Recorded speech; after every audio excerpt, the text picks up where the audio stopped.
A surge of investor interest has propelled gold and silver to record territory, reflecting a broad shift in how markets are pricing risk and protection. The immediate trigger has been a spike in political and economic uncertainty, particularly around trade policy, fiscal standoffs, and geopolitical tension, which has revived the traditional appeal of precious metals as assets that sit outside governments and financial systems. When confidence in policy stability weakens, investors often seek stores of value that are not tied to corporate earnings or sovereign promises, and gold and silver have once again filled that role. Gold's rise has been reinforced by sustained buying from central banks, especially in emerging economies that are eager to diversify reserves away from the US dollar. This steady, price-insensitive demand has tightened the market and helped push prices higher even as interest rates remain elevated by historical standards. At the same time, investment funds and exchange-traded products backed by physical metal have seen strong inflows, suggesting that institutional investors as well as households are reallocating portfolios toward assets perceived as insurance against market shocks and currency volatility. Because volatility, of course, is different from risk.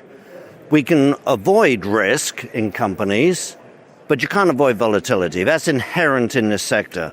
Silver's rally shares some of these safe haven dynamics, but is also driven by a distinct set of fundamentals. Unlike gold, silver has a large and growing industrial role, particularly in renewable energy, electronics, and advanced manufacturing. Demand from these sectors has risen faster than new supply, much of which depends on mining operations where silver is only a byproduct. This structural imbalance means that even modest increases in investment demand can have an outsized effect on prices, adding momentum to silver's ascent alongside gold. Silver just snapped the market awake. Another factor amplifying the move is the weakening faith in smooth global trade. Talk of higher tariffs, trade retaliation, and fragmented supply chains has heightened fears of inflationary pressure and slower growth occurring at the same time.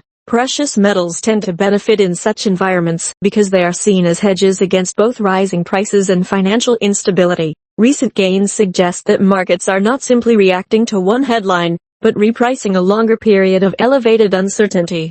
When volatility explodes, that borrowed confidence becomes dangerous. Finally, psychology is playing a role. As prices break through previous highs, attention from media and investors intensifies, drawing in fresh buyers who fear missing out on a rare period when metals outperform traditional assets. This feedback loop does not fully explain why the rally began, but it helps explain its speed and scale. Together, safe haven demand, central bank strategy, industrial constraints, and investor sentiment have combined to create what looks like an extraordinary moment for gold and silver, rooted less in speculation alone and more in a widespread reassessment of risk in the global economy.